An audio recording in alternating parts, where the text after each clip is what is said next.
또 삐끗이라는 제목이 나왔습니다. 민주당 내부에서 계속해서 파열음이 나오고 있는데 오늘 전현희 수석 최고위원이 기자회견을 열었는데 바로 내란 전담 재판부 설치 관련한 거였습니다. 지체해서는 안 된다. 조희대 사법부의 내란 종식 방해를 막아낼 확실한 안전장치가 필요하다. 그런데 저희가 민주당 소식을 전해드리면서 이 이야기로 문을 연 이유, 구자영 부장님. 네. 요즘 내란 전담 재판부 관련 포함해서 민주당 내 소위 강경파라고 하는 의원들과 지도부 간에 엇박자가 나고 있는 것 같아요. 그렇습니다. 이 집권 여당이라고 하지 않습니까? 대통령실 그리고 행정부 그리고 여당이 2인 삼각경기를 하듯이 한 목소리를 내면서 이 안정적인 국정 운영을 위해서 뛰어도 잘 될까 말까 한 것이 국정입니다. 왜냐하면 국민의 이해와 요구가 굉장히 다양하기 때문에 수렴한다는 것이 쉽지가 않거든요. 그런데 여당 내부에서도 저렇게 이견이 노출되면 어떻게 되느냐. 2인 삼각경기 할 때 함께 보조를 맞춰서 앞으로 가지 않고 한 사람은 왼쪽으로 가려고 하고 한 사람은 오른쪽으로 가려다 보면 넘어지지 않습니까? 지금 여당, 집권 여당의 모습이 저렇게 이견이 노출되는 것이 2인 삼각경기로 안정적인 국정 운영을 하기 위해서인지 아니면 내년 6월 지방선거를 앞두고 자신의 정치적 몸값을 높이기 위해서 강경한 발언을 일삼고 있는 것인지 아마 많은 여당 지지층 그리고 중도층 국민들이 매 눈으로 지켜보고 계시지 않을까 하는 생각이 듭니다. 그런데 김민주 부대변인, 네. 원래 정청래 대표는 사법개혁 등 개혁 입법을 연내에 처리하겠다고 굉장히 강하게 이야기를 해왔는데 아까 네네. 그림에서 보다시피 이번 내란 전담 재판부 관련해서는 조금 온건한 신중한 입장으로 간 것 같아요. 네. 갑자기 요즘 저희 당내 상황을 보면 황희정승 말이 생각납니다. 이도 옳고 저도 옳다. 지금 이거를 강경과 온건으로 보면은 정확하게 시청자분들이나 당원분들이 이해하기가 어려우실 텐데요. 저는 그냥 더 적나라하게 말씀드리자면 지방선거를 준비하시는 의원님과 지방선거를 준비하시지 않는 의원님으로 보면 더 명확하게 나올 거라고 좀 보고 있고요. 예. 국회의원은 헌법기관입니다. 자기 정치를 당연히 해야 되죠. 그리고 법사위 차원에서도 상임위 차원에서도 정책을 내야 되는 건 당연한 겁니다. 그렇다고 해서 당의 지도부를 우리는 보통 별도로 선출을 하잖아요. 그 지도부를 뽑는 이유는 하나하나 당론이나 세세하게 정책에 대해 호흡을 맞추자라는 의미가 있는 거거든요. 예.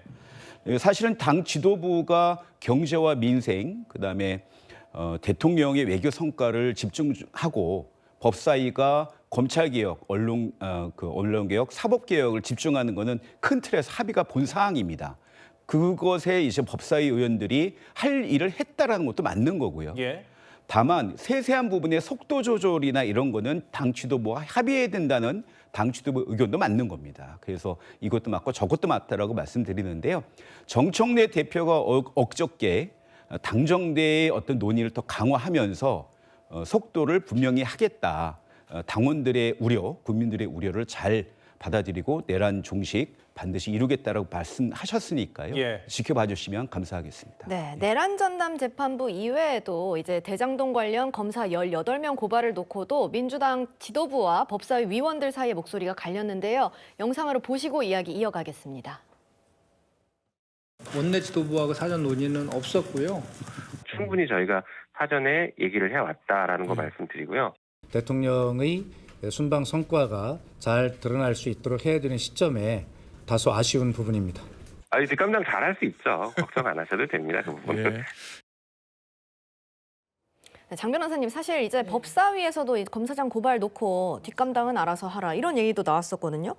예, 계속 그러니까, 관리는 모습이 보이네요. 그러니까 이 짚어주신 대로 이 법사위원들이 어쨌든 본인들이 정치적인 선택과 행동을 하는 겁니다. 그 과정 중에 좀 아쉬운 부분은 원내 지도부와 함께 이게 긴밀한 논의는 없었던 걸로 귀결되는 것 같고요. 예. 이제 김용민 의원님이 한 이제 라디오 인터뷰 과정에서 충분히 확인했다라고 하는데 그 앞뒤 맥락을 보면 법사위 과정에서 법무부 장관이 출석했을 때 뭐 고발 조치에 대한 어떤 질의응답이 있었던 걸 보이는데 법무부의 기류라는 것도 사실상 처음에는 사의를 표명한 검사장들 사표 수리해주면 안 된다는 기류가 상당히 강했습니다. 네. 왜냐하면 그냥 사표 수리해주면 징계는 못하는 거거든요. 근데 사표 수리하는 방향으로 어떻게 보면 좀 초반에 강경 기류가 좀 잦아들면서 좀 출로를 찾고 있는 와중이었는데 이 부분과 관련해서 갑자기 고발을 하겠다라고 하니까 어쨌든 김병기 원내대표가 무게중심을 잡고 이 부분에 대해서는 좀 제지를 하는 그런 모양으로 이미 수습이 되는 양상인 것 같습니다. 근데 저는 이것도 궁금해요. 지금 그림에 보면 김병기 원내대표가 뒷감당 거기서 해야 될 거다 이렇게 이야기한 게 기자들한테 한 거거든요, 사실. 알고 있습니다.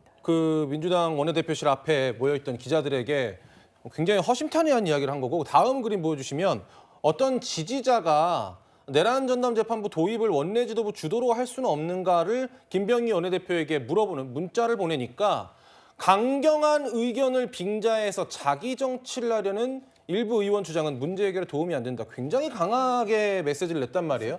이게 공개적으로 이렇게까지 내는 이유가 있을 것 같아요. 이유가 있을 겁니다. 기본적으로 지도부라고 하면 중도층을 어떻게 마음을 사로잡을까 상수로 두고 정치를 펼쳐 나가야 되는데 지금 아까도 말씀이 나왔습니다만 법사위원들 분들 중에 상당 부분은 또 지방선거를 채비 중인 분들이 계시고 그렇다면 당내 경선 과정에서는 좀 강한 목소리, 당원들한테 소구할 수 있는 부분으로 접근을 하는 것이 아니겠느냐라는 게 김병기 원내대표의 문제의식인 것 같습니다. 예. 때문에 일부 강경 의원들이 자기 정치를 한다는 표현까지 나왔던 부분은 아마 이런 정치 스케줄을 염두에 두고 한 것입니다만 기본적으로 지도부는 정말 중도층 마음을 놓치면 지방선거의 승리는 민주당에도 없는 부분이 있기 때문에 처음부터 다져나가겠다는 그런 의지를 보이고 있는 것 같습니다. 예, 정 대변인님도 그렇고 김민주 부대변인님도 그렇고 지방선거 관련 언급을 해주셨는데 물론 지금 아직 누가 어딜 나가겠다 이게 출마 선언을 한 게 없기 때문에요. 단정적으로 말씀드리기는 조심스럽습니다. 그러나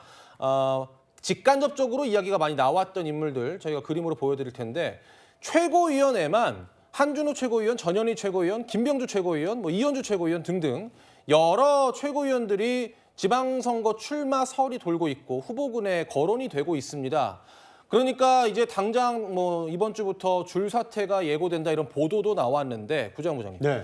그런데 민주당이 어떤 개혁 입법이라는 이름으로 강하게 추진했던 것들이 지방선거를 앞두고 오히려 추진 동력을 잃을 수도 있다 이런 분석도 나오더라고요. 그렇습니다. 왜냐하면 선거는 이 양쪽의 그 강력한 지지층만 선거를 한 게 아닙니다. 오히려 평상시에는 침묵을 하고 있던 이 중도층이 자신의 의사표시를 적극적으로 어떻게 하느냐에 따라서 여야 당락이 크게 달라질 수 있기 때문에 예. 지방선거 전체 이 선거 승리 전략을 짜는 당 지도부나 아니면 당내 전략가들 입장에서는 지방 방송이 너무 많아가지고 원보이스가 못 나가는 상황이 굉장히 안타까울 겁니다. 하지만 이번 지방선거에서 당내 경선이라는 예선전을 통과해야만 본선에 진출할 수 있다. 이제 이런 생각을 가지고 있는 그 출마 예정자들 입장에서는 강성 지지층에게 적극적으로 자신의 목소리를 알려서 강성 지지층의 지지를 받아서 일단 예선을 통과하고